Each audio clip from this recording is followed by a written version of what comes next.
Welcome to the stage, Greg Carmon.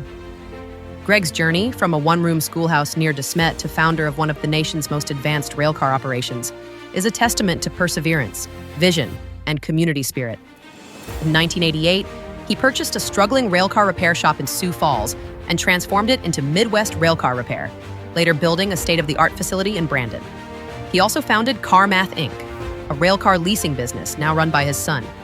A passionate philanthropist, Greg and his wife, Sherry, have championed causes from human trafficking support to education, including funding Build Dakota scholarships and supporting missions in Africa. Deeply rooted in South Dakota, Greg has helped expand local hospitals, develop parks, and promote conservation efforts across the state. Greg believes in giving a hand up, not a handout, and continues to mentor leaders and invest in his community. His legacy is defined by generosity, innovation, and a lifelong commitment to people and place.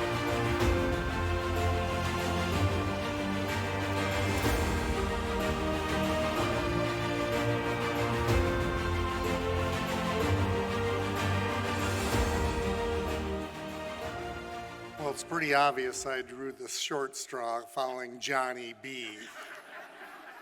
Comedian and a great person. Thank you, John. I am just in awe that I am receiving this award from the South Dakota Hall of Fame tonight. It's truly inspiring. I want to thank the staff, the voters, the presenters, and all the board from the Hall of Fame. And then all of you here in attendance tonight, you've taken a couple days out of your life to come and support this great organization. And they can't do it without you, and without you there wouldn't be an opportunity for future inductees to want to join this great party. So thank you, thank you. I'd like to introduce or recognize a few special people in my life. My wife Sherry's sitting over here. My daughter Miranda Peterson and her husband Mitch, Walker Carmon and his wife Melissa. Thank you for all the years of understanding, support, and love, and I love you. Thank you, thank you.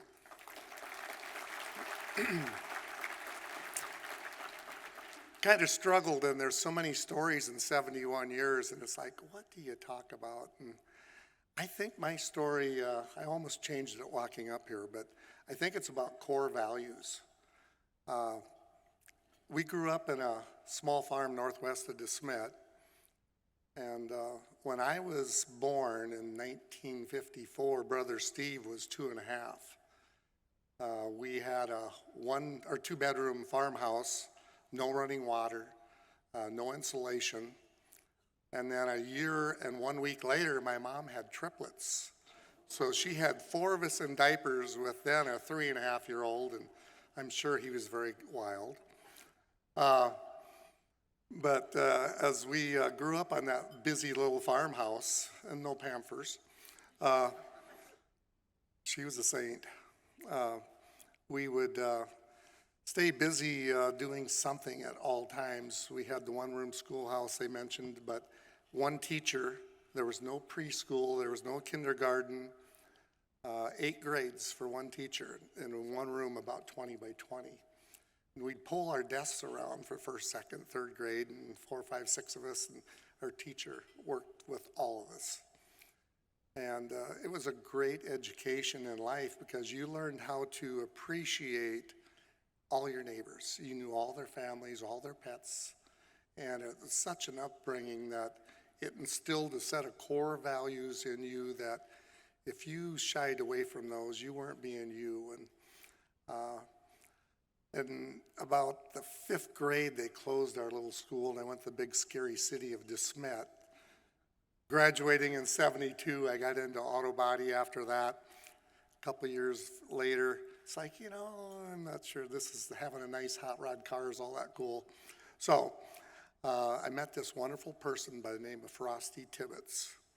And we put up commercial buildings, and they were building one in De Smet, my hometown at that time, for 5 years. And I had a chance to experience his core values, which as a young man you can stray pretty easy, and I kind of relived my own then by watching him do that every day at work.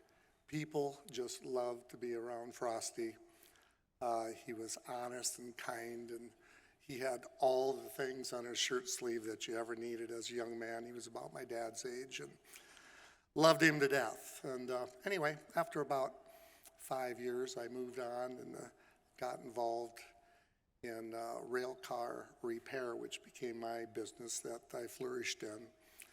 And 10 years of working that and moving around with General Electric. They owned 180,000 rail cars. They had 16 shops, and they traveled me around the nation, and I got to look at how these shops operated. And I thought, well, if I ever have my own shop, I'm going to do it this way, and had no idea at the time that would ever happen.